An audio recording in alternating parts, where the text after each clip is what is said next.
নমস্কার সবাইকে, কেমন আছেন সবাই? আশা করি আপনারা সবাই খুব ভালো আছেন। আজ বুধবার, আমরা সবাই সকালের ব্রেকফাস্ট করে নিয়ে আমি এখন বসে পড়েছি দুপুরের জন্য রান্না করতে।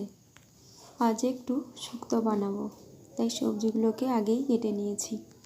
আর প্রেসারে বাঁধাকপিটাকে সেদ্ধ হতে দিয়ে দিয়েছি, ওটা দিয়ে একটু চচ্চড়ি করব। বাঁধাকপিতে যে মশলাটা আমি দেব সেটা এখন একটুখানি বেটে নিচ্ছি। দিয়েছি আদা, কাঁচা লঙ্কা আর একটু জিরে। এখন আমাদের বাড়িতে কয়েকদিন নিরামিষ রান্নাই হবে, কেননা বাড়িতে এখন পঞ্চক পুজো চলছে। এই পঞ্চক পুজো তো কম বেশি সব জায়গায় হয়ে থাকে, তাই পুজোর এই 5টা দিন আমাদের নিরামিষই হবে। গতকাল থেকেই পঞ্চক পুজো তো আরম্ভ হয়ে গেছে, তবে গতকালের ভিডিওটি না আলাদা করে নেওয়াই হয়নি, কারণ সেভাবে সময়ই পাইনি নেব বলে। এবার আবার পঞ্চক পুজো 5 দিনের জায়গায় নাকি 4 দিন পড়েছে, মা বলছিলেন। যাই হোক, আপনাদের সাথে কথা বলতে বলতে আমার বাঁধাকপিটা সেদ্ধ হয়ে গেছে, তাই এটাকেই করে নিচ্ছি। প্রথমে কড়াইতে তেল দিয়ে 2টো শুকনো লঙ্কা, একটু জিরে দিয়েছি। তারপর ওই বেটে রাখা পেস্টটিকে দিয়ে দিলাম। একটুখানি নাড়াচাড়া করে দিয়ে দিচ্ছি টমেটো।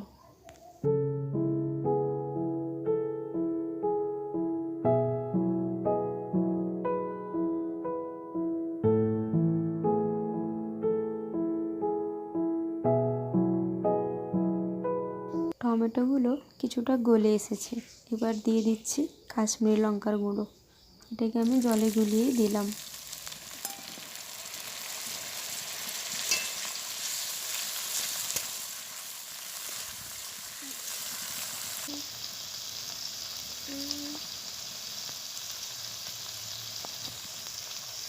মশলাগুলো থেকে তেল ছেড়ে এসেছে, এবার এতে দিয়ে দিচ্ছি সিদ্ধ করে রাখা বাঁধাকপিটাকে।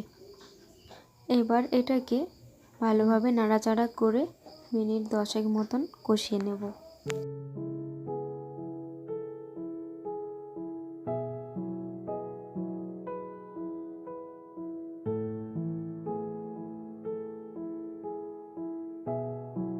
কপিটা প্রায় কষানো হয়ে গেছে, এবার এতে দিয়ে দিচ্ছি সামান্য চিনি। এবার দিচ্ছি 4টা এলাচ, এটাকে আমি ফেটিয়ে নিয়েছি।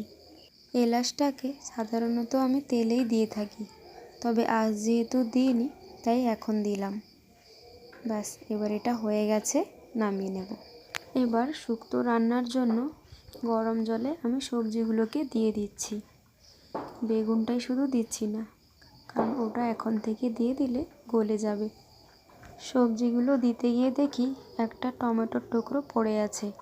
টমেটোটা আমি বাঁধাকপিতেই দিয়েছিলাম, তাই এটাকে না রেখে এতেই দিয়ে দিলাম। এবার পরিমাণ মতো নুন হলুদ দিয়ে এটাকে ঢাকা দিয়ে দেব।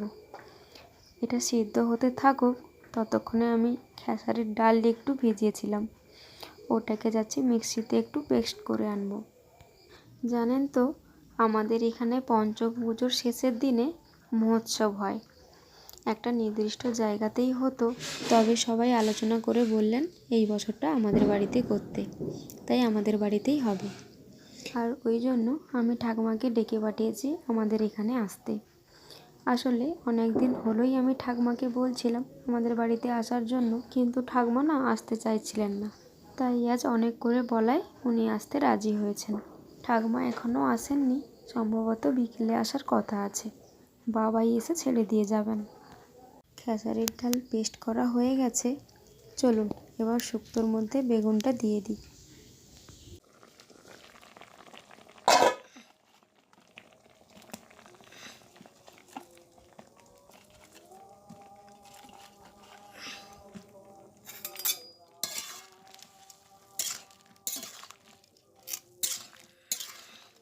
এবার এই খেসারির ডালের পেস্টের মধ্যে একটু আদা আর জিরে থেঁতো করে দিয়ে দিচ্ছি। তারপর দিচ্ছি পরিমাণ মতো নুন আর হলুদ। কাঁচা লঙ্কাটা যেহেতু আমি পেস্ট করার সময় দিয়েছিলাম, তাই এখন আর আলাদা করে দিলাম না।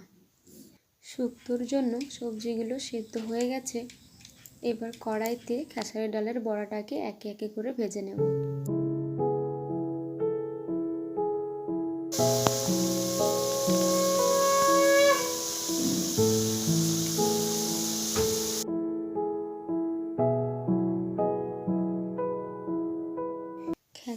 ডালের বড়াগুলো ভাজা হয়ে গেছে।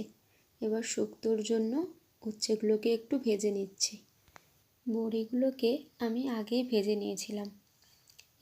এবার শুক্তোটাকে ছোঁক দেওয়ার জন্য কড়াইতে প্রথমে তেল দিয়ে 2টো শুকনো লঙ্কা, একটু জিরে আর একটু 5 ফোড়ন দিলাম। তারপর দিয়েছি একটু থেঁতো করে রাখা আদা। এবার এর মধ্যে সেদ্ধ করে রাখা সবজিটাকে ঢেলে দেব।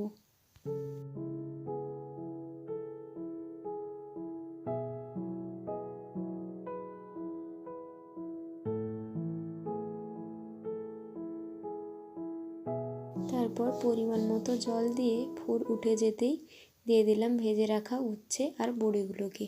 ব্যাস, আমার রান্না হয়ে গেছে। এবার এটাকে নামিয়ে নেব।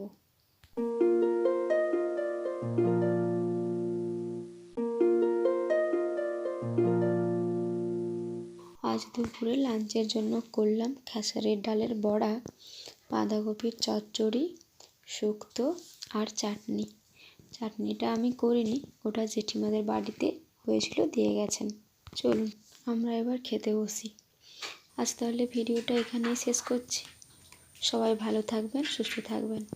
ভিডিওটি কেমন লাগলো সেটা কমেন্টে অবশ্যই জানাবেন, আর ভালো লাগলে একটা লাইক করে দেবেন। ধন্যবাদ।